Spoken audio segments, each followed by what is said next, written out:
아멘. 할렐루야. 오늘 이 하루의 끝을 예배로 마무리하기 위해 예배 자리로 나오신 여러분 모두에게 하나님의 은혜가 함께 하시기를 주님의 이름으로 축복합니다. 눈치채신 분도 계시겠지만 지난 주일 저녁 예배 설교 시간에 허성은 전도사님께서 히브리서 11장의 말씀을 가지고 부활의 신앙에 관해서 말씀을 전해주셨습니다. 저희 교육자들은 토요일에 항상 모여서 그 주에 있는 설교 스케줄대로 설교를 함께 나누고 피드백하는 시간을 갖습니다. 지난 토요일에도 모여서 설교를 함께 나누었습니다. 그리고 그때 알았습니다.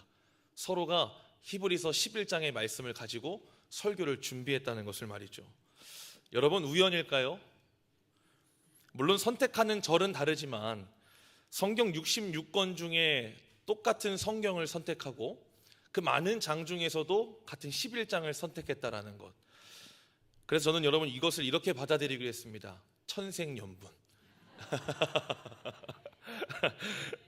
농담입니다. 저는 정말 어떻게 받아들이기로 했는가 하니 하나님이 우리 신갈교회에게 분명히 주고 싶어 하시는 메시지가 있구나. 여러분 아멘이십니까? 아멘. 여러분, 말세라고 말하는 이 시대를 살아가는 성도인 우리에게 가장 필요한 소망은 무엇일까요? 어떤 소망이 우리에게 가장 필요할까요? 저는 단언컨대 부활, 하나님 나라의 소망이라고 말할 수 있습니다. 왜 그럴까요? 그 소망이 우리로 하여금 오늘도 이 땅에서 이 땅의 정착민이 아니라 순례자로서 살아갈 수 있도록 하기 때문입니다. 여러분, 대부분 장례식장을 다녀오면 죽음에 대하여 한번 더 생각하게 됩니다. 고인분과 일면식이 있었든 없었든 간에 상관없이 우리가 장례식장을 참여하게 되면 죽음에 관해서 여러 생각들과 마음들이 우리 안에 자리 잡기 마련입니다. 여러분, 오늘 이 자리에 우리 모두에게 공통되는 절대적인 진리가 한 가지 있습니다. 이것은 어떤 누구도 예외가 없습니다. 세상의 모든 방법을 총동원한다 해도 이 진리는 절대로 비켜나갈 수도 없고 바꿀 수도 없는 것입니다. 그 진리가 무엇일까요? 사람은 모두 죽는다는 것입니다. 우리 모두에게는 인생의 종착지가 있습니다. 사람은 누구나 다 죽습니다. 그리고 여기서 그 죽음을 피해갈 수 있는 사람은 아무도 없습니다. 그런데 다들 먹고 사는 것에 바빠서 어느샌가 우리의 삶을 돌아보면 죽음이라고 하는 것이 우리 삶의 뒷전이 된 것 같습니다. 언젠가는 죽을 걸 알지만 사실 그것이 현재를 살아가는 나에게 있어서 큰 영향을 주지 못한다는 것이죠. 그래서 장례를 다녀올 때만 잠깐 죽음에 대하여서 생각할 뿐이지 내 삶으로 돌아가면 어느샌가 그것을 잘 잊고 그냥 잘 살아갑니다. 그렇게 여러분, 인간은 참으로 연약하고 부족함이 많은 존재인 것 같습니다. 왜냐하면 끝이 있다는 것을 알지만 그 끝을 대비할 수 있는 사람은 아무도 없기 때문인 것이지요. 한번 잘 생각해 보시기를 바랍니다. 여러분, 죽음만큼이나 우리 삶에 큰 현실이 있을까요? 우리 가족 중에 누군가 돌아가시게 된다면 아무리 바쁘게 살다가도 옷을 갖춰 입고 장례에 참석하게 됩니다. 왜 그럴까요? 그 유가족에게는 죽음이라고 하는 것이 지금 가장 큰 현실이기 때문입니다. 그래서 여러분, 죽음이라고 하는 것은 우리의 삶을 멈추게 합니다. 성경 안에는 우리 인간에 대해서 나는 누구인가에 대한 정체성, 그것에 대해 참으로 많이 이야기하고 있습니다. 그 중에서도 오늘 함께 읽은 본문 말씀인 14절은 우리가 누군지에 대해서 이렇게 이야기합니다. 히브리서 11장 14절 말씀 함께 읽어보겠습니다. 시작. 그들이 이같이 말하는 것은 자기들이 본향 찾는 자임을 나타냄이라. 아멘. 오늘 14절에서 저와 여러분을 향해 무엇이라고 부르죠? 본향 찾는 자라고 이야기합니다. 성경은 우리에게 이 땅에서의 삶이 다가 아니라고 분명하게 가르치고 있습니다. 우리는 돌아갈 진짜 본향이 있습니다. 그곳은 바로 하나님 나라입니다. 저와 여러분은 이 땅의 순례자이지 정착민이 아닙니다. 하나님은 우리를 이 땅에 나그네로 부르셨지 이 땅의 주민으로 부르지 않으셨다는 것입니다. 여러분, 오늘 이것을 반드시 기억하시기를 바랍니다. 그렇기에 이 땅에서 우리가 어떠한 정체성을 가지고 살아야 할까요? 내가 바로 하나님께서 부르신 본향 찾는 자임을 우리가 기억하고 살아가야 합니다. 그렇다면 본격적으로 우리가 본문 말씀을 통해서 우리가 우리의 진짜 본향을 찾아야 하는 이유에 대해서 세 가지로 함께 말씀을 나누기를 원합니다. 축복하기를 첫 번째, 두 번째, 세 번째 말씀을 나누면 나눌수록 우리 안에 어느샌가 잊어버렸던, 어느샌가 잊고 살았던 그 본향 찾는 자라는 정체성이 다시 한번 더 회복될 뿐만 아니라 우리 안에 하나님 나라의 소망으로 가득 채워지는 귀하고 복된 시간 되시기를 주님의 이름으로 축복합니다. 첫째로 우리가 본향을 찾아야 하는 이유는 하나님 나라가 우리의 소망이기 때문입니다. 13절 말씀 함께 읽어보겠습니다. 13절 말씀 시작. 이 사람들은 다 믿음을 따라 죽었으며 약속을 받지 못하였을 때 그것들을 멀리서 보고 환영하며. 아멘. 13절에서 말하는 이 사람들은 아브라함을 비롯한 성경의 모든 믿음의 선진들을 이야기합니다. 히브리서 기자는 11장에 등장하는 모든 믿음의 선진들을 어떻게 표현합니까? 다 믿음을 따라 죽었으며 약속을 받지 못하였을 때 그것들을 멀리서 보고 환영하였다. 이 말씀에 해당하는 대표적인 인물이 바로 아브라함입니다. 하나님은 아브라함에게 씨에 대한 약속을 주셨습니다. 창세기 22장 17절 말씀입니다. 제가 읽어드리겠습니다. 내가 내게 큰 복을 주고 내 씨가 크게 변성하여 하늘의 별과 같고 바닷가의 모래와 같게 하리니 내 씨가 그 대적의 성문을 차지하리라. 아멘. 하나님은 아브라함에게 주셨던 이 약속을 신실하게 이루셨습니다. 그런데 아브라함은 이 약속이 이루어지는 것을 생전에는 두 눈으로 목격하지 못했다는 것입니다. 그의 생전에 이루어진 약속은 딱 한 가지, 그가 100세에 받았던 이삭 하나였습니다. 그러면 그가 사는 동안 그리고 죽기 직전에 그 약속이 이루어지는 것을 스스로 보지 못했기에 하나님을 원망하거나 의심했는가? 그렇지 않다는 것입니다. 오히려 13절에서 이렇게 이야기하죠. 약속을 받지 못하였으되, 약속을 보지 못하였으되 그것들을 멀리서 보고 환영하였다. 여러분, 무슨 뜻입니까? 하나님이 주신 약속이 이루어지는 것을 내 생전에 두 눈으로 목격하지는 못했지만 마치 이미 이루어진 듯이 믿음으로 그것을 바라보며 환영하고 기뻐하며 살다가 죽었다는 것을 의미합니다. 특별히 오늘 이 히브리서는 1세기 후반에 기록된 것으로 추정되는데 이 히브리서를 받았던 1차 수신자가 바로 유대교 그리스도인들입니다. 여기서 유대교 그리스도인이라고 함은 유대교를 믿다가 예수 그리스도를 만나 기독교로 개종한 사람들을 의미합니다. 여러분, 이들은 예수를 믿고 기독교로 개종하여서 참으로 수많은 박해 가운데 놓였던 사람들이었습니다. 유대교로부터는 출교를 당하기도 했고 사회적 경제적 불이익을 당했고 체포 및 신문을 당했고 또 가족들과의 단절들을 경험했습니다. 또한 로마 제국으로부터는 예수를 믿는다는 이유로 화형에 처했고 사자밥이 되었고 십자가형에 처했고 일부는 원형극장에서 공개 처형 등을 당했습니다. 그렇게 1세기 후반 그리스도인들은 가장 저급하고도 수치스러운 존재들이었습니다. 여러분, 그러한 시대적 상황 속에 처해 있던 그들에게 끝까지 믿음을 지킬 수 있었던 유일한 한 줄기 같은 희망이 있었다면 그것은 바로 약속하신 하나님이 그들에게 약속으로 주셨던 하나님 나라에 대한 소망이었습니다.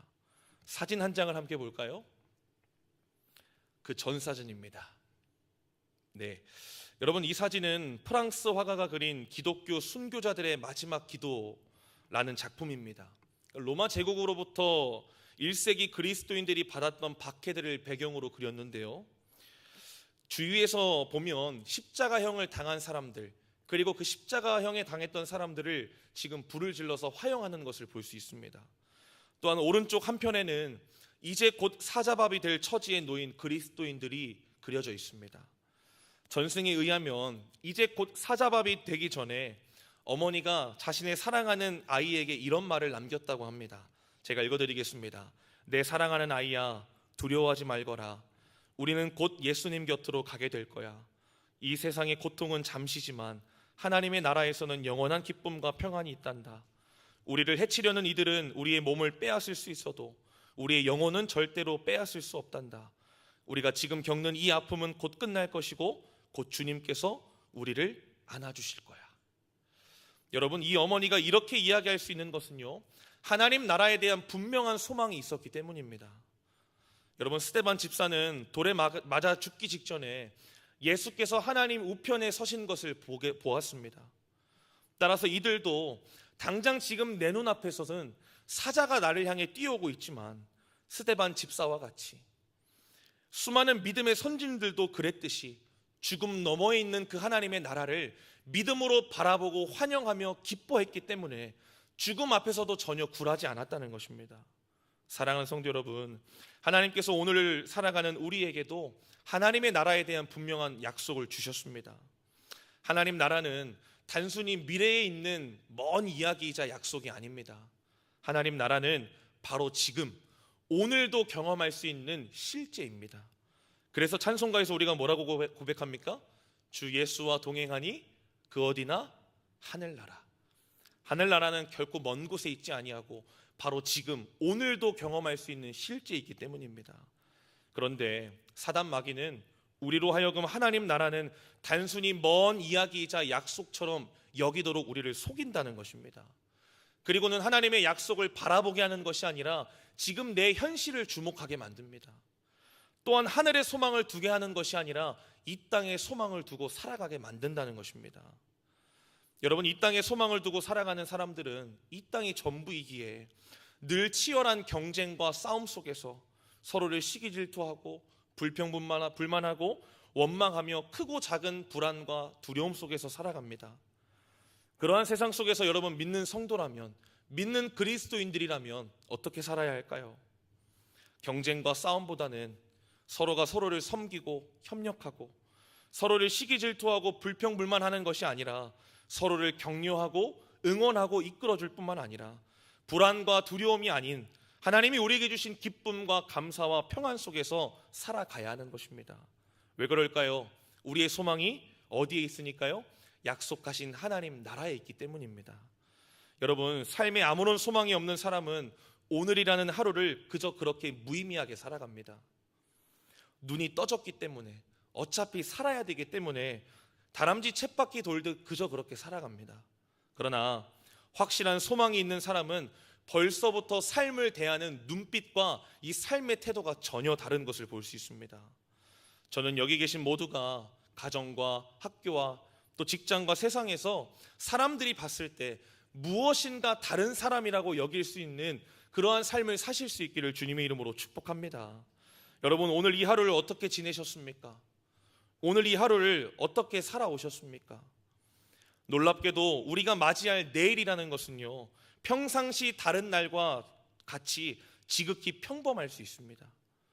남들은 늘 똑같은 하루, 그저 그런 하루라고 말할 수 있습니다. 그러나 하나님 나라를 소망하며 사는 우리에게는 아닙니다. 우리는 늘 주어지는 하루하루를 통해 하나님 나라에 더 가까이 나아갈 수 있는 것입니다. 그렇기에 오늘이라는 이 하루를 본향을 찾는 자로서 하나님 앞에서 잘 살아내므로 하나님 나라에 한 발자국 한 발자국 더 가까이 나아가게 되는 것이죠. 오늘을 잘 살아내신 여러분 모두 축하드립니다. 하나님 나라에 한 발자국 더 가까워지셨습니다. 축복하기를 이러한 하나님 나라의 소망을 가지고 새롭게 맞이할 내일과 또 하나님 앞에서 살아갈 그 모든 평생을 하나님 나라의 소망을 가지고 믿음으로 한 발자국 한 발자국 더 가까이 나아가는 저와 여러분 되시기를 주님의 이름으로 축복합니다. 둘째로, 본향을 찾아야 하는 이유는 우리는 이 땅에서 나그네이기 때문입니다. 13절 말씀 다시 한번 다 함께 읽어보겠습니다. 13절 말씀입니다. 시작. 이 사람들은 다 믿음을 따라 죽었으며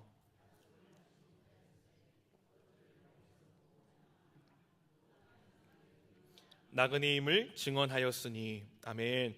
오늘 13절의 모든 믿음의 선진들은 스스로를 이 땅의 외국인과 나그네로 여겼습니다. 여러분, 외국인과 나그네의 공통점이 있습니다. 바로 눌러 앉아서 정착하여 살아가지 않는다는 것입니다. 즉 반드시 돌아가야 할 진짜 본향이 있다라는 것이죠. 성경이 우리를 나그네라고 하는 것도 마찬가지입니다. 우리는 이 세상에 평생 눌러 앉아 정착하여 살아갈 사람들이 아닙니다. 우리는 이 세상을 잠시 지나칠 뿐이지 반드시 돌아가야 할 진짜 본향이 있다는 것입니다. 그렇기에 대다수의 나그네들은 항상 많은 짐을 가지고 살아가지 않습니다. 그들은 늘 짐을 가볍게 하고 살아갔습니다. 제 인생 첫 해외여행이 언제였는가 하니 미국도 아니고 유럽도 아니고 유명한 관광지도 아니고 아프리카 말라위라고 하는 선교 여행이었습니다. 사진 한 장 볼까요? 지도 사진입니다. 말라위, 아프리카 말라위라고 하는 것이 여러분 여기 있는데요, 동남부 아프리카에 위치하고 있습니다. 사실 지도로 봐도 어딘지 잘 모르는 것이죠. 문제는 가는 데만 무려 23시간이 걸린다는 것입니다. 이제 도착했을까 하고 눈을 뜨는 순간 아직 비행기 아닙니다. 식사를 3번이나 해야 도착할 수 있는 곳이 바로 말라위입니다. 그곳으로 2주 정도 중구 청년부와 함께 단기 선교를 다녀왔습니다. 그런데 그때 짐을요, 캐리어에 넣을 수 있는 대로 아주 꽉꽉 눌러서 담아 넣었습니다. 왜 그랬을까요? 처음이니까요. 설레는 마음에, 여름이어서 아프리카라 참 덥지만 그 얇은 여름 옷들을 꽉꽉 눌러서 한 캐리어에 꽉꽉 눌러 담았습니다. 그것도 부족해서 큰 백팩을 준비하여 짐을 또 꽉꽉 눌러서 심지어 메고 갔습니다. 해외 처음 나가는 티, 촌놈 티는 그때 가장 많이 낸 것 같습니다. 고작 2주의 시간 동안 선교차 갔다가 잠시 머물렀다가 옴에도 불구하고 마치 눌러 앉아 살 것처럼 그렇게 준비해서 간 것이죠. 누가 보면 저를 외국인이 아니라 그 땅으로 이민 온 내국인처럼 봤을 것입니다.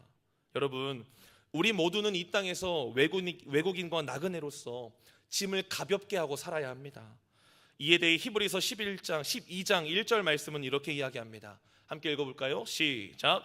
이러므로 우리에게 구름같이 둘러싼 허다한 증인들이 있으니 모든 무거운 것과 얼매이기 쉬운 죄를 벗어버리고 인내로써 우리 앞에 당한 경주를 하며. 아멘. 이 말씀에서 구름같이 둘러싼 허다한 증인들, 우리의 믿음의 선진들은 이 땅에서 외국인과 나그네로서 모든 무거운 것과 얼매이기 쉬운 죄를 벗어버렸다라고 이야기합니다. 세번역 성경에서는 이 모든 무거운 것을 온갖 무거운 짐이라고 번역했습니다. 여러분, 나그네로서 짐이 무겁다는 것은 무슨 뜻일까요? 나그네인데, 외국인인데 짐이 무겁다. 어떤 뜻일까요? 바로 이 세상에 미련이 있다는 것입니다. 또한 본향이 아닌 이 땅에 소망을 두고 살아간다는 반증입니다. 여러분, 장례식장에 가서 입관하는 고인을 보면 이 고인이 관 안에 눈이 고이 누워 있는 것을 우리가 보게 됩니다. 저는 그때마다 욥이 했던 이 고백이 항상 떠오릅니다. 욥기 1장 21절 말씀입니다. 제가 읽어드리겠습니다. 이르되 내가 모태에서 알몸으로 나왔사온즉 또한 알몸이 그리로 돌아가올지라. 우리가 알몸으로 왔듯이 알몸으로 돌아가는 것이 우리의 인생이라는 것이죠. 여러분, 고인이 두 손에 뭔가를 꽉 쥐고 관에 누워있는 것을 보신 적 있으십니까? 절대로 없습니다. 그렇다는 것은 사람은 죽을 때 그 어떤 것도 가지고 갈 수 없다는 것입니다.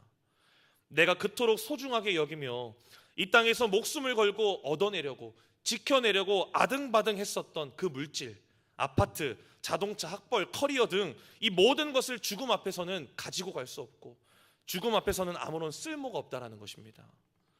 물론 여러분, 이 땅에서 거지로 살라는 것이 아닙니다. 길가에 내앉아 살라는 것이 아닙니다. 아무것도 누려서도 가져서도 얻어서도 안 된다는 것이 아닙니다. 그것에 내 마음을 두고 그것이 나의 소망이 되는 순간 나에게 무거운 짐이 되어서 나그네로서의 길을 완주하지 못하게 된다는 것을 여러분에게 말씀드리는 것입니다. 이 시간 누가 롯의 아내와 같이 뒤돌아봄으로 소금 기둥이 되지 않을 수 있다 자신할 수 있겠습니까? 사랑하는 성도 여러분, 여러분의 무거운 짐은 무엇입니까? 여러분이 가볍게 해야 할 무거운 짐들은 오늘 이 말씀 앞에서 무엇들이 있습니까? 말씀 앞에서 나그네로서 모든 무거운 짐들을 가볍게 할 것을 오늘 이 시간 믿음으로 결단하실 수 있기를 바랍니다.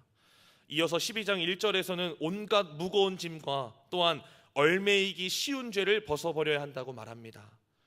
여러분, 아무리 이 땅에서 나그네로서 살아도 가장 근본적인 우리의 죄의 문제를 해결하지 못한다면 본향에 들어갈 수 없습니다. 그렇기에 우리의 나그네 인생길에서 반드시 만나야 할 한 분이 있다면 누구일까요? 예수 그리스도이십니다. 그분을 만나 우리의 근본적인 죄의 문제를 반드시 해결받아야 합니다. 그리고 살아가는 동안 계속해서 함정과 같이 우리를 얼매이게 만드는 그 죄를 벗어버려야 합니다. 십자가에 날마다 못 박아 죽여야 합니다. 날마다 우리 안에 있는 모든 죄의 문제를 십자가 위에 반드시 처리해야 합니다. 여러분, 걱정하지 마시길 바랍니다. 하나님은 나그네로서 걸어가는 우리의 인생길에 우리를 혼자 내버려 두지 않으십니다. 혹여나 외롭다 느껴질 그때에 여러분 안에 계시는, 내 안에 계시는 성령님을 바라보십시오. 그리고 그 성령님을 의지하십시오. 그러면 내 안에 계신 성령께서 우리의 나그네 인생길을 지도하시고 인도해 주실 줄 믿습니다. 그렇게 성령과 동행함으로 이 땅에서의 나그네로서의 그 본향을 향한 순례의 길을 완주하는 저와 여러분 다 되시기를 주님의 이름으로 축복합니다. 마지막으로 본향을 찾아야 하는 마지막 이유는 우리에게 더 나은 본향이 있기 때문입니다. 15절 16절 말씀 함께 읽어보겠습니다. 15절 16절 말씀입니다. 시작. 그들이 나온 바 본향을 생각하였더라면 돌아갈 기회가 있었으려니와 그들이 이제는 아멘. 믿음의 선진들은 자신들이 떠나온 본향, 이 고향을 떠올렸다면, 생각했더라면 언제든지 돌아갈 기회가 있었다고 말합니다. 여기서 본향이라고 하는 것은 어떠한 의미일까요? 고향이라고 하는 것은 여러분에게 있어서 어떠한 의미입니까? 지금의 나를 있게 한 곳, 생각만 해도 따뜻하고 포근한 곳, 마치 안식처 같은 곳이 우리의 고향 아닙니까? 흔히들 여러분 집 떠나면 무슨 고생한다고 말하죠? 맞습니다. 강아지 고생, 개 고생한다고 말하죠. 여러분, 나그네로 이 땅에 살다 보면 억울함과 속상함과 상처는 기본이고, 때론 그리움과 외로움과 회의감 등이 이로 말할 수 없는 그러한 수많은 어려움들을 겪게 됩니다. 그때마다 믿음의 선진들은 어떠했을까요? 때론 돌아갈 수 있는 기회 앞에서 나그네로서의 삶을 포기하고 돌아가고 싶은 순간들이 그들에게 있지 않았겠습니까? 100번이고 1000번이고 그러한 생각과 마음이 자리 잡아 어쩌면 괴로움 가운데 살았을 수도 있습니다. 그래서 출애굽한 이스라엘 백성들이 광야에서 귀에 딱지가 내앉도록 뭐라고 이야기했습니까? 지금 내가 애굽에 있었더라면, 내가 지금 애굽으로만 돌아갈 수만 있더라면. 여러분, 우리도 때론 그렇지 않습니까? 그냥 이 땅이 내 본향이라면, 지금 이 땅을 내 본향이라고 여긴다면 맘 편히 하고 싶은 거 다 하고 즐길 거 다 즐기면서 후회 없이 가슴 뻥 뚫린 인생으로 멋지게 살 수 있다는 생각과 비교하는 마음들이 우리에게 자리 잡습니다. 다들 나는 그런 사람 아닙니다 라는 표정으로 저를 바라보시는데, 기회만 주어진다면 여러분 그렇게 살고 싶은 마음들이 우리 안에 다 있다는 것이죠. 저는 이제 막 커가는 저희 새 아이들을 볼 때 그렇습니다. 남들은 주말이 되면 외식하고 때론 놀러 다니고 여행도 다니는데, 우리 아이들에게는 평일에도 아빠가 없고 주말에는 더 없습니다. 그럴 때마다 가끔 인간적으로는요, 야, 잘하고 있는 걸까? 이게 과연 맞는 걸까라는 그런 여러 생각과 비교하는 마음들이 제 안에 자리 잡습니다. 그러나 오늘 믿음의 선진들은 돌아갈 수 있는 기회 앞에서 한 가지를 분명하게 했습니다. 우리에게는 더 나은 본향이 있다. 우리는 이 땅이 아니라 영원한 하나님 나라를 사모하며 바라본다. 때론 억울해도 속상해도 때론 상처받아도 외로워도 더 나은 본향이 있기에 나는 오늘도 묵묵히 이 길을 걸어간다. 이것을 믿음의 선진들은 분명하게 했다라는 것입니다. 그래서 그들은 돌아갈 수 있는 기회가 있었음에도 여러분 돌아가지 않았습니다. 때론 억울하고 속상하고 상처받고 외롭고 비교하는 마음이 그 마음 가운데 들어도 묵묵히 순례자로서의 믿음의 길을 한 걸음 한 걸음 내디디며 걸어갔다는 것입니다. 여러분, 정말 은혜가 되는 것은 하나님이 그런 내 형편과 처지를 다 알고 계신다는 것입니다. 사랑하는 성도 여러분, 먼 훗날 생을 마감하고 하나님 앞에 섰을 때 어떠한 칭찬을 받기를 원하십니까? 저는 여기 계신 모두가 이러한 칭찬을 받기를 소망합니다. 16절 말씀입니다. 16절 말씀 함께 읽습니다. 시작. 그들이 이제는 더 나은 본향을 사모하니 곧 하늘에 있는 것이라. 이러므로 하나님이 그들의 하나님이라 일컬음 받으심을 부끄러워하지 아니하시고 그들을 위하여 한 성을 예비하셨느니라. 아멘. 우리가 반드시 들어야 할 칭찬, 하나님이 그들의 하나님이라 일컬음 받으심을 부끄러워하지 아니하셨다. 즉, 내가 너의 하나님이라고 부름받는 것을 나는 자랑스러워한다, 자랑스러웠다 라는 칭찬을 받았다는 것이죠. 여러분, 이것이 이 땅에서의 우리의 삶이 때론 억울해도 때론 속상해도 때론 상처를 받아도 외로워도 더 나은 본향을 사모하고 바라보며 앞으로 나아가야 할 이유인 줄 믿습니다. 이러한 칭찬을 다 받는 저와 여러분 다 되시기를 주님의 이름으로 축복합니다. 또한 마지막으로 그런 그들을 위하여 한 성을 예비하셨다고 말합니다. 그 한 성이 바로 하나님 나라 천국인 것이죠. 하나님은 약속하셨을 뿐만 아니라 그 나라를 예비하셨고 더 나아가 실제로 우리에게 주신다는 것입니다.